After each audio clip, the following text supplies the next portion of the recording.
Good morning and happy Friday, all planted members. Hope you guys are doing great. It is July 9th, and my God, it's Friday, as you guys know, and wow, is it hot. So this weekend, Bay Area, specifically Los Gatos where I am, it's going to be 96, 97, 98 degrees. So that is the very first thing I want to tell you guys to do is watch out for your plants. So if you have newer seedlings that are just kind of getting established and growing in, let's make sure those are in kind of filtered shade in the sun, in the heat of the day, okay? It's okay, they want sun, they want photosynthesis to happen, so you want to have them in the sun, but when you're in those super peak hot parts of the day, make sure they're in some filtered shade. Okay, that's important. Also, watering is going to be really important, you guys, right now. Make sure, if you planted wall, guys, you want to make sure you've got your timer set for morning, early morning, so those roots are taking up the water when it's nice and cool out, before the heat sets in. Want to make sure we're watering in the morning. So containers, if you guys are just growing your containers, get out there, get your cup of coffee, your tea, and spend some time in your garden and make sure everything is nicely well watered and hydrated. And then at the end of the day, you want to just check in. You might need to give it another watering. Okay, you might need that because on these really hot days, those roots are going to take up a lot of water and the plants can be stressed. Please don't water in the middle of the day. It's not going to help. The plants are just kind of, they're a little bit in shock because of the heat. So just kind of let them be, maybe get them out of the, little filtered shade.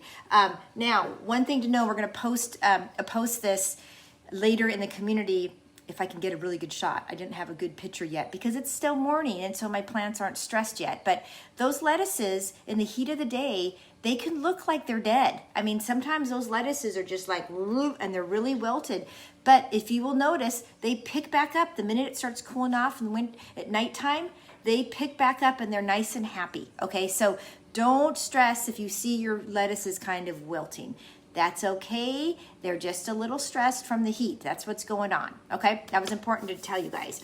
I want to just touch on a couple of things. We'll make this short and sweet so you guys can get on with your day.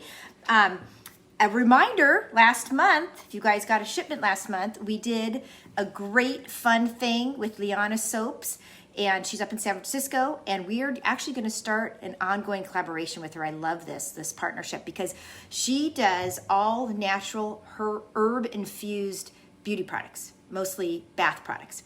And this last month, we did we had a lesson about take your herbs you're growing, the rosemary, some people want. So that's cool. So we've got that for you. And we're going to be doing some, future things with her as well. So stay tuned. And also too, for those of you who did not get a shipment last month and you really want this, go ahead and send an email into inquiries@plantedplaces.com. We have a few extra and we can include that in your shipment until we run out. Okay? Thank you so much. Okay, next thing, let's talk about what is happening to your leaves. This is peak growing season. Basically starts right about springtime and things just grow because it's got heat and it's got sun, lots of sun. And so things are growing really fast. So you really want to make sure you're keeping your plants hydrated and you're watching for bolting. Last week, I had come back from vacation and I have my test gardens primarily on walls. Why do I do that? Because it's really easy. I don't have to think about it because the timer has the water, it waters every morning and everything works fine. And I have my little water valve that refills the water basin automatically. So everything's kind of remote control and all I have to do is check in on them and make sure everything's good and looking good and harvest. And so what happened, of course, is I wasn't around to harvest. And so they had been in the wall. And I could tell it was time that I needed to basically do a final harvest because they were about to bolt, I could tell, and they bolted. So if you guys have questions or you're curious, how do I know when my plants are bolting? Watch last week's live. It's in the Facebook group, scroll down or check your email from last week. And we have the recording in there, the replay in there, and it shows you what happened. But yeah, lots of bolting I had, so I have a lot of lettuce that I have been eating and using. I put them in the salads, I put them in my scramble. I'm using them in everything right now because I got a lot of lettuce. But I wanted to show you, because of all this fast growing, the soil, the roots are taking up a lot of nutrients. And so, we add the worm castings and we add things to that soil when you replenish so that it's constantly feeding that microbial activity. But sometimes what's going to happen is it's taken up so much, it's kind of depleting the nutrients. And so what do? I want to show you a sign of that. So here's my basil. It's nice and growing, and there's a couple things I need to think about when I'm looking at my basil. First is you can tell the ends are starting to flower. Do you see that? Overly close. There you go. Perfect example. So I want to cut that back. I'm going to go back and I'm going to cut it back down here. Okay, I'm going to cut it right down there so that it continues to grow. It won't flower. I don't want it to flower yet because I want it to keep producing leaves for me. So it will just keep, oh, it smells so good. Oh my God. But it will just keep producing. So you just make sure you're checking for those little flowers. You don't want them to flower. So cut them back. Go back 1 or 2 stems down, leaf branches down, and cut that off. Also, I've noticed that some of the leaves, now if you don't harvest, some of the leaves are going to just kind of, just like with any of your plants, you'll notice, especially with the lettuces, if you don't harvest it, the oldest leaves, the plant starts giving up on them and they just start turning kind of yellowish, and it's putting all the energy into the new growth. That happens. That's why a lot of times with your basil, if it's getting older, some of the leaves that are kind of the original leaves are getting kind of yellow and they're going to maybe potentially fall off. So, but what I'm noticing is that some of my leaves, they're kind of not as deep green as they were when it first started growing. So what that tells me is I should add some fish emulsion. Fish emulsion is it's obviously organic fish emulsion, and it's a great food for your garden, specifically for vegetables, leafy greens, herbs. When peak growing season, it just gives it some kind of instant food, so it can be continuing to feed the soil. The microbial activity is continuing to happen. So what I'm going to do, if I have containers and I'm not on the wall, what I do is, this is Alaskan fish fertilizer. You dilute this in a watering can and you just pour that over your containers. Okay, that's what you want to do. You want to do it every 2 to 3 to 4 weeks during the summer, during peak growing seasons. You don't really do this in winter, but you really want to do this during your peak growing seasons. And this is, they say in 2 to 4 weeks do it. I usually do it about once a month, but I probably could do it a little bit more often, I'm noticing. Now, with the wall, everybody, when you first got your wall, you got a annual amendment pack, and we gave you a year supply of different amendments that we tell you about different times of the year when to pull things out. Nitro Booster. This is just like fish emulsion. It's called Agmino, and it is a fish-based emulsion product. But the reason why we do it is because we give this to a planted wall because we want you to put it into your water basin. You get, basically the instructions are on here, but you want to get hot water, hot water, and you're going to put the amount that we mentioned in here. This, I believe, says 2 to 3 tablespoons in hot water, and you want to dissolve it in that, and then you're going to pour that pitcher of water into your water basin. It's odorless. There's 2 main reasons why we use this for the planted wall. One is it's odorless, so that's kind of nice because fish emulsion does kind of smell for a few days and it goes away.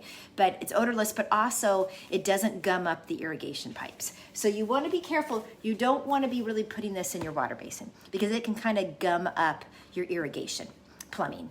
And then what happens then is it will clog the emitters, and so it will stop watering and you will not know, and then you'll wonder why your plants aren't being watered, and it's because it's a little gummed up. And at that point, you're going to want to clean out your irrigation, which we have a video tutorial in the YouTube channel on how to do that.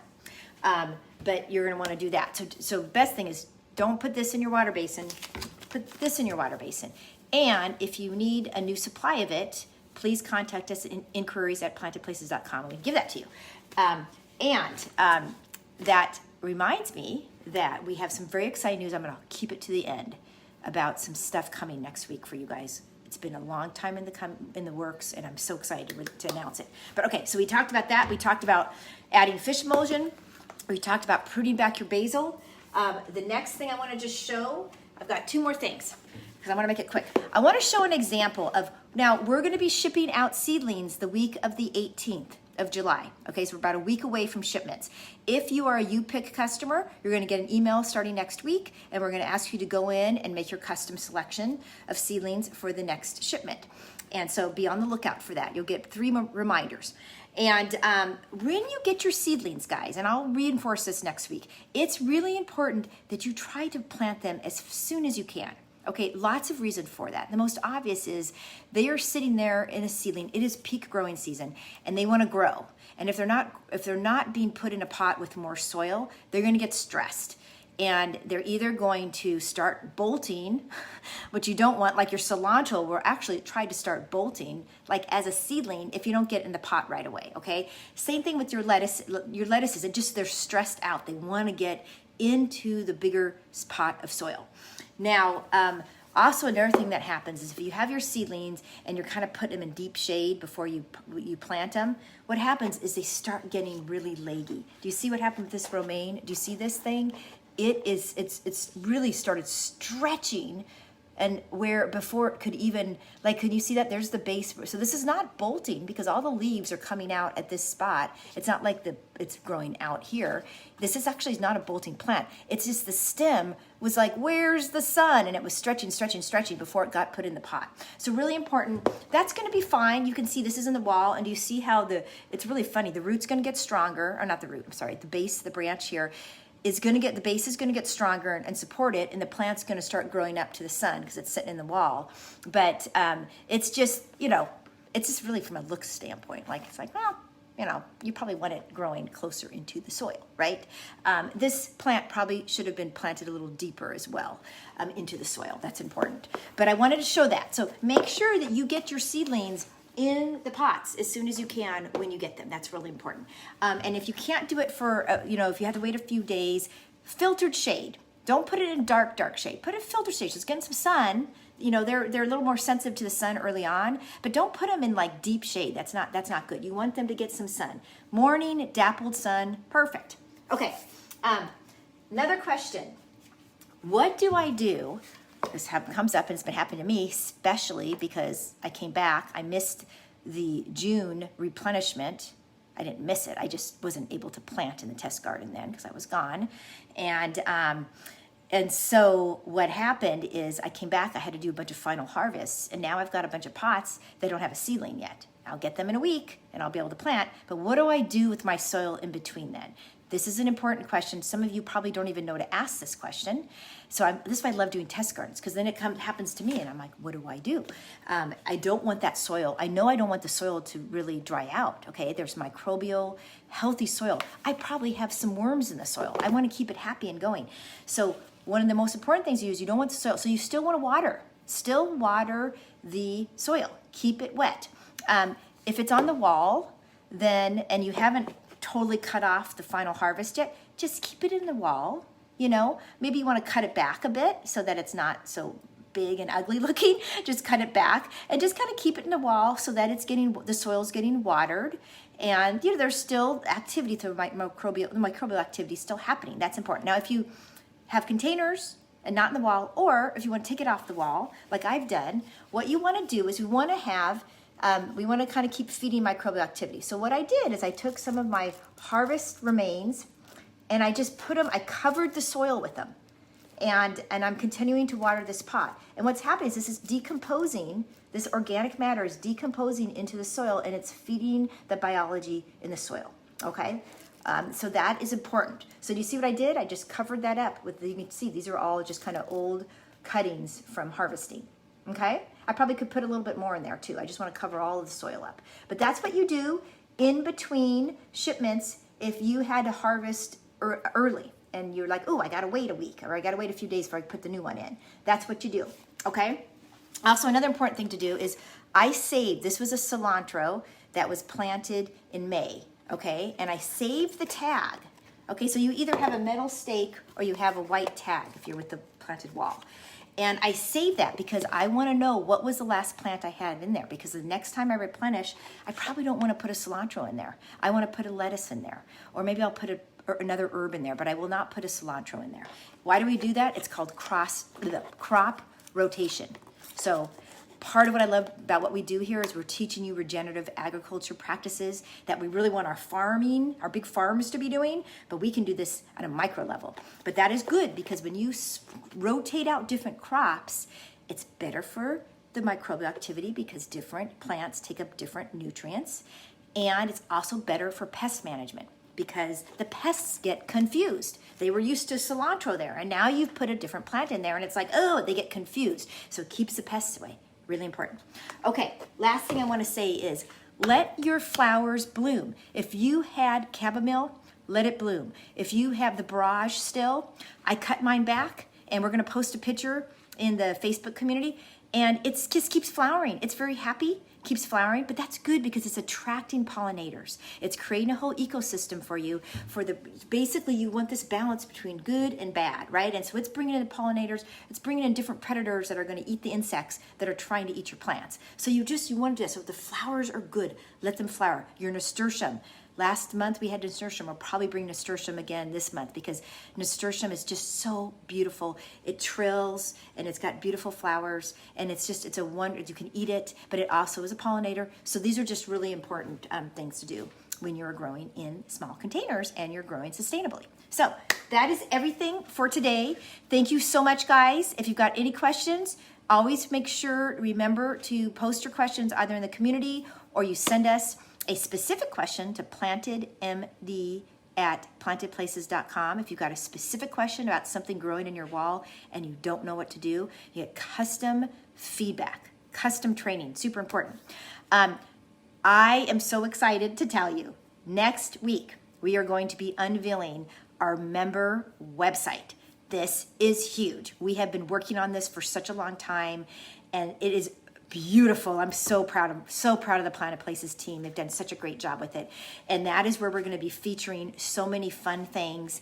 And we mentioned last week, we announced Kaylee Vaughn of Rooted Revival. She has joined our team. We are collaborating with her, and we have a Get Rooted series with her, and she is such an expert. She actually is a permaculture landscape designer and homesteader up in Washington. She's been doing it for 8 years, and she is unbelievably knowledgeable, and she loves what we're doing because she loves that we can combine if you've got the room, large raised bed, organic gardening with your small container gardening, because you've got your kitchen garden for easy access and just ease, which is what we're doing. And then if you want to grow your big vegetables, your squash, your pumpkins, things like that, you do that in your raised bed. So it's a great complement. And she's going to be talking to us. So she's wonderful. She's going to be coming live with me probably 1 or 2 times a month. She'll come live with me and we'll talk and give little specific garden classes and things like that. So ask your questions, anything real specific, and she can provide deep answers for that. Okay, very good. I'm sure I'm missing something, but as you know, we send our email out, but be on the lookout for this beautiful website that is really tailored just for members, okay? And remember, we're shipping out the week of the 18th, so you're 1 week away from getting your next shipment, okay? And thank you guys so much. Enjoy. If you happen to live in the Bay Area, every Thursday, we're over there in downtown Los Gatos. We have a permanent pop-up at the Great Bear Coffee Shop, and we have a double-sided wall with a solar panel so it's completely off the grid, and we have that always over there. So take a look if you're just curious what the planted wall experience looks like. Okay, take care, guys. Have a great weekend. Bye-bye.